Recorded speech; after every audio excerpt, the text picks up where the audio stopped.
Hey, Ryu, the Nichirin Blades in Demon Slayer are just fictional, right?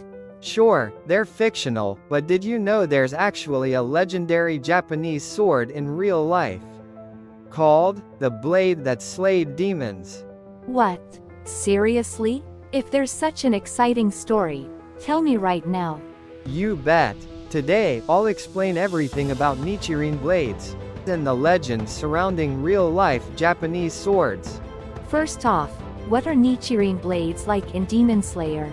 Nichirin Blades are special swords used by the Demon Slayer Corps to fight demons. Their biggest feature is that they carry the essence of sunlight, which is the demon's greatest weakness. It's the only weapon capable of killing them. Oh, I see. That definitely fits the name, Demon Slaying Sword. But how do they even imbue sunlight into the blade?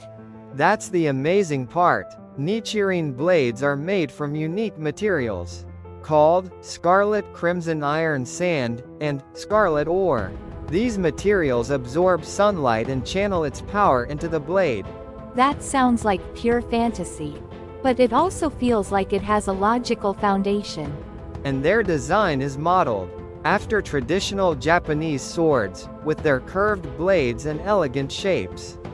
They're as beautiful as they are deadly. Nichirin blades also change color, right? That's right. The color changes, depending on the wielder's style or breathing technique. For example, red for flame breathing and blue for water breathing. What color do you think mine would be? Something flashy, like a rainbow, maybe? Ha! Knowing you, it might be pure white, something simple and bold. By the way, there's also the black blade in the series. But it comes with a bit of bad luck. Black blades are said to belong to swordsmen who won't achieve greatness. No way. That's kind of sad. Black blades seem so strong and mysterious, though. So, we've talked about Nichirin blades. But when did people start making Japanese swords in real life? Japanese swords first appeared in the late Heian period. They became the symbol of samurai and hit their peak during the Kamakura period, known as the Golden Age of Swords. Did they play a big role in the Warring States period, too? Absolutely. During the Sengoku period, practical battle swords called uchigatana were the go-to weapon. Then, in the peaceful Edo period, swords were admired not just as weapons, but as works of art. So Japanese swords evolved to be both strong and beautiful.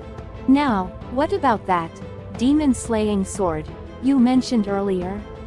Oh, right. Among the many legendary swords in Japanese history, one of the most famous is the Dojigiri Yasutsuna, also known as the blade that slayed demons.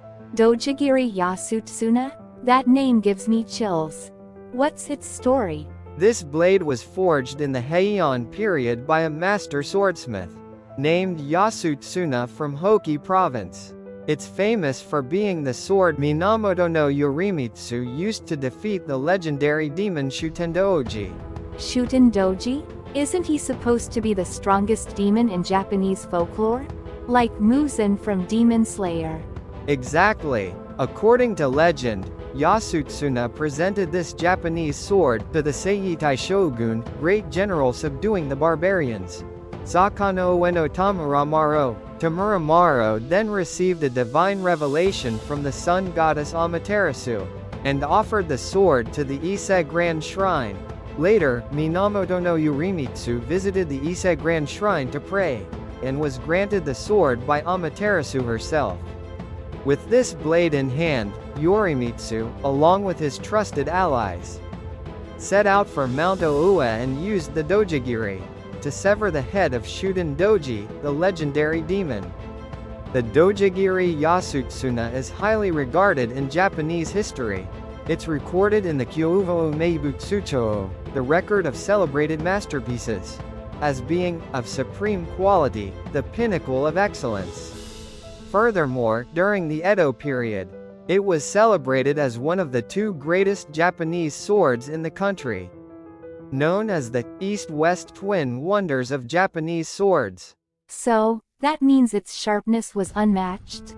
That's right. During the Edo period, a Tameshigiri test cutting was conducted by the Matsudaira family of the Tsuyama domain to evaluate the cutting power of the Dojigiri Yasutsuna, considered one of the sharpest and strongest Japanese swords.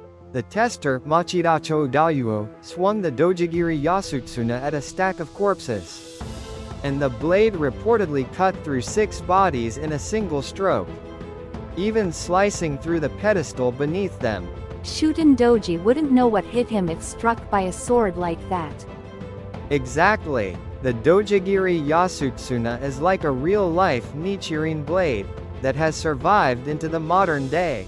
It's now housed in the Tokyo National Museum, and is designated as a national treasure of Japan.